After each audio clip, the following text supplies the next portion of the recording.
Chinese love exams, and now driving an Xpeng requires one too. Now it's time for foreign automakers to pop your answers.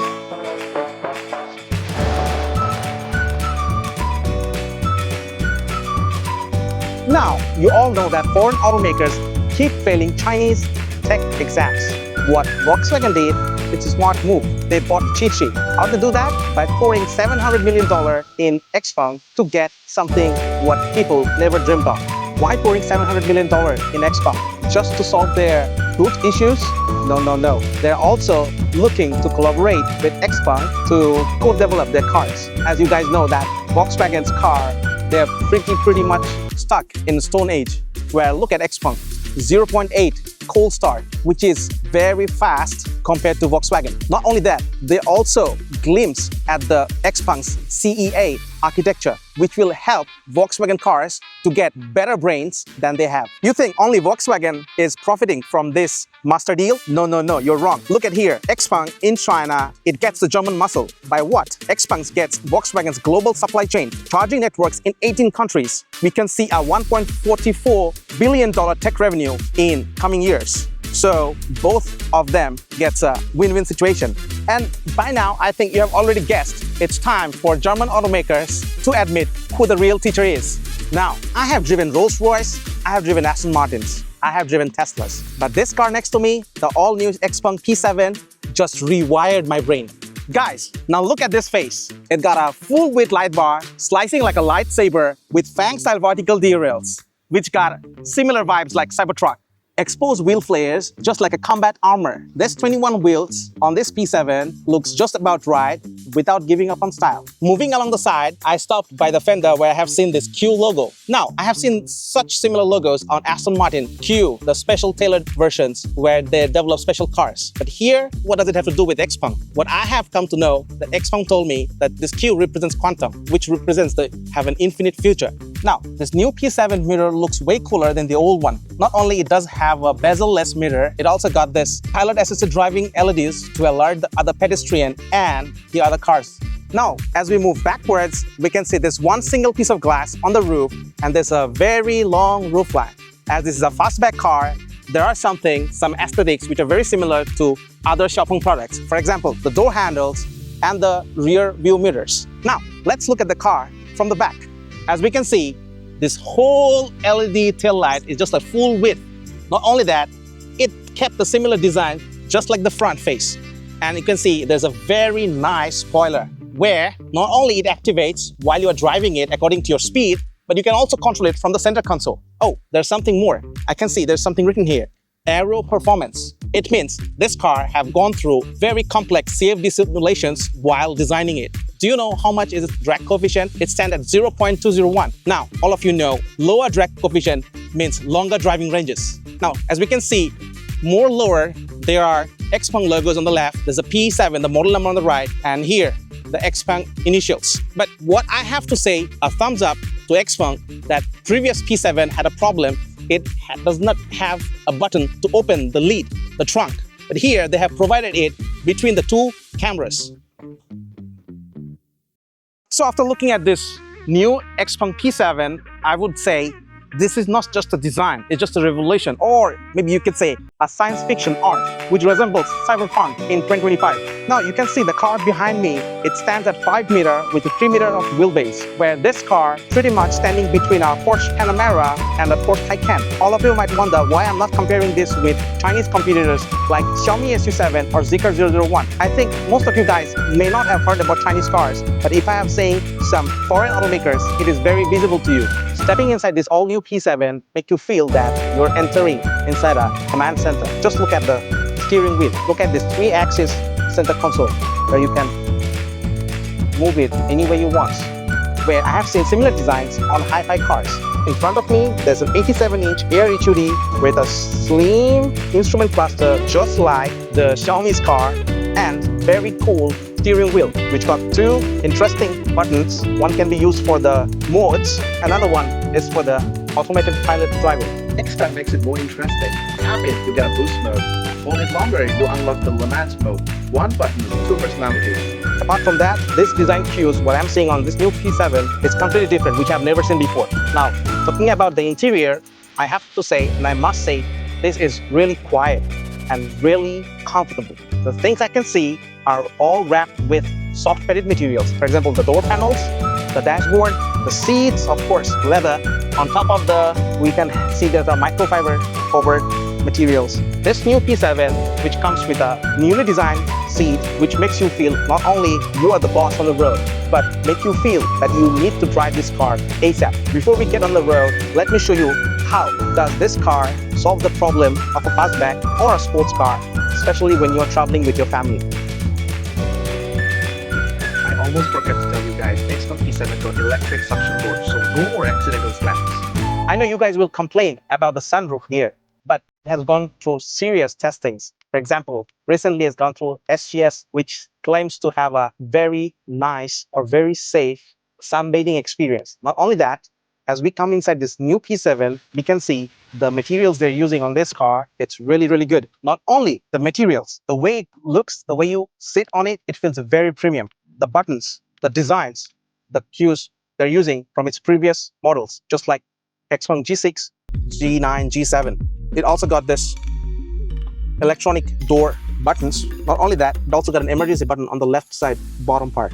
But I feel like if it's very close to it, it would be much better. But as you can see, this is a fastback car where I have enough leg space with suffice head space. For me, I'm 176 centimeters. I think it's okay for me, but this car is mainly focused for young buyers or young consumers for traveling. There's a screen here where you can control the climate control, the seats, play music, and some apps to keep you busy. I think XPeng have got smarter. By coming late in the market, they have learned from its local competitors what thing they can do to make the products better. For example, when I'm sitting in the back, I can see the atmosphere lights. Here, it's not a one single LED lamp, but instead they have put some designs to show the lights. This is one. The next thing I would like to say, the new XPeng P7, it comes in 3 interior colors, also with 3 seatbelt colors. The one we're driving today and the seatbelt color is the same.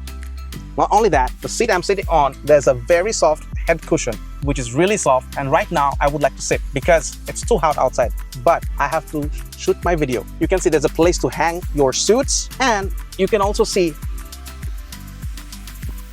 place to rest your arms.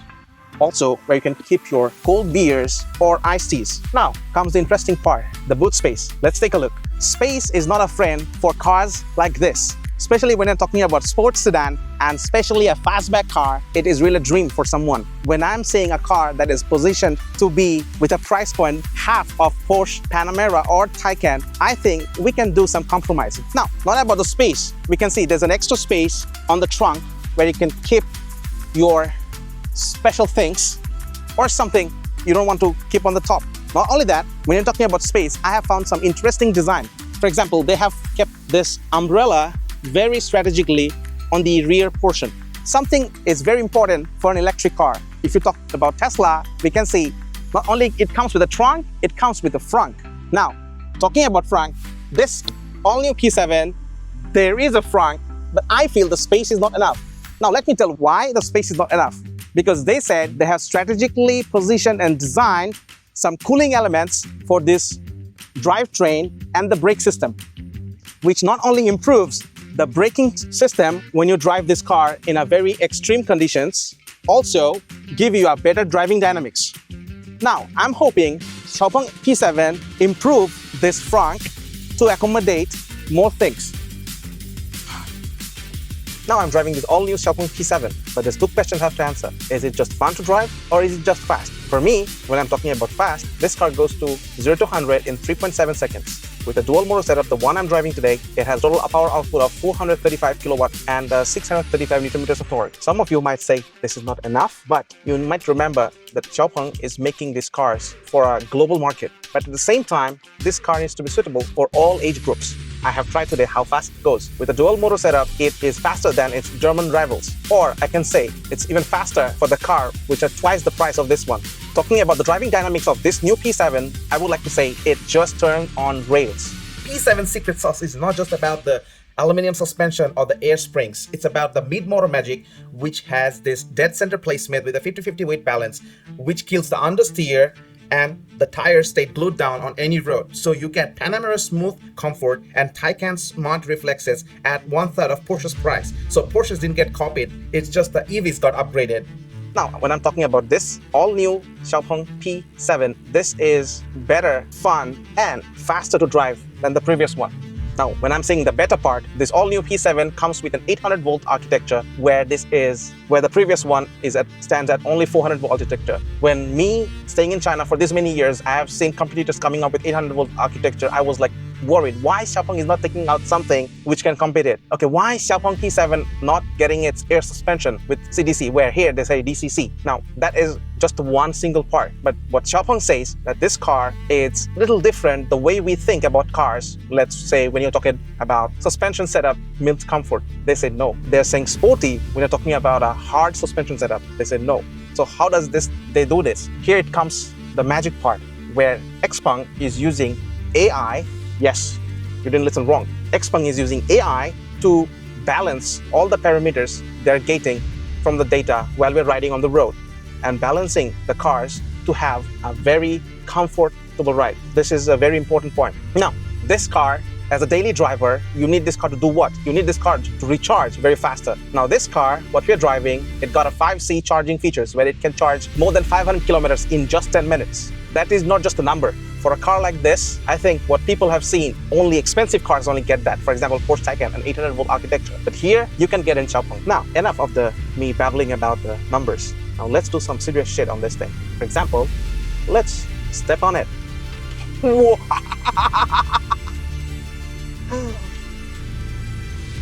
Now, another interesting thing while I'm driving this car is the Air HUD. This one got an 87-inch, yes, an 87-inch Air HUD right in front of you.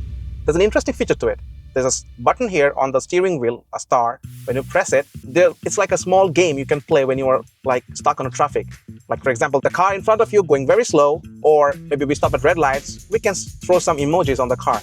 It's pretty much fun for people who's driving alone the whole time. But when you talk about the safety thing, it's better not to use it when you're driving it. For me, I think this feature is just to keep you accompanied while you're driving. When I'm talking about XPeng, I would say AI. When I'm talking about AI, I would say that the XPeng's NGP. Today, I have tried that on the highway, which gave me a pretty solid impression about the XPeng's breakthroughs on this assisted pilot driving feature. For example, while I was driving it, it activates with a simple touch of the button on the steering wheel.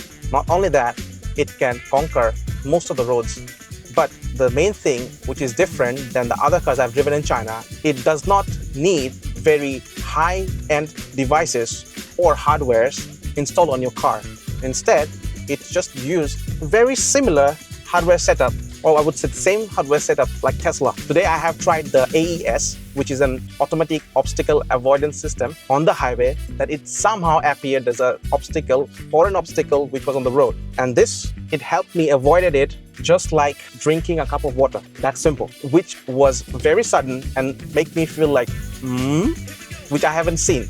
I have seen manufacturers always claiming this, they can do this, they can do that. But remember, this car is not commercially, it's not on sale yet. It's not even launched. So on this pre-production model, I have already tried this feature. So can you imagine when this comes on the car, how good it would be? The next thing, when we talk about tech, this car equipped with 3 Turin self-developed chips, where 2 of these chips are used for its self-driving and 1 chip is used for the internal cockpit. The total output that is they're having 2,250 TOPS, computing power equivalent to 30 PS5. Yes, 30 PS5. Now, apart from the co-pilot, apart from the Air HUD, I think the thing always come to mind about me driving a sedan like this, how fun to drive. There's another thing in the fun part, that the seats you're looking at, there are something interesting to it. Just like Xiaomi SU7 or Porsche Taycan or Porsche Panamera, they bolster you with high-speed air pockets to hold you tightly on your seats when you're cornering. And the speed is pretty fast. It's even faster than Porsche. Now, after driving this all-new P7 today, I would like to say this car let China leapfrog other automakers way ahead. Not only that, this car got really cool some features. For example, instant fast charging, blistering speed, very fun to drive. With this Air HUD and this AI stuff, make this car really compatible with other automakers right now in the market. If you talk about the West, okay, they have Porsches. If you talk about the US, they have Teslas. Now, you can get this car, let's say, half of the price for those competitors. Would you buy it? If you ask me, I would buy it. Number one reason is here, you can get the products way much faster than them. If you have any suggestions, they would change according to your needs. Not only that, what I drove today, it made me feel one thing, that China could rewrite the history when you talk about design. It's not just about copying, it's about they changed the book, how the auto design works. Now, if you have any questions or any comments, don't forget to leave it on the comment section. This is Lincoln. Don't forget to subscribe to our channel, because if you don't subscribe, you're about to get expired. Subscribe us to get more about the Chinese auto industry. This is Lincoln. Until then, say you guys bye-bye.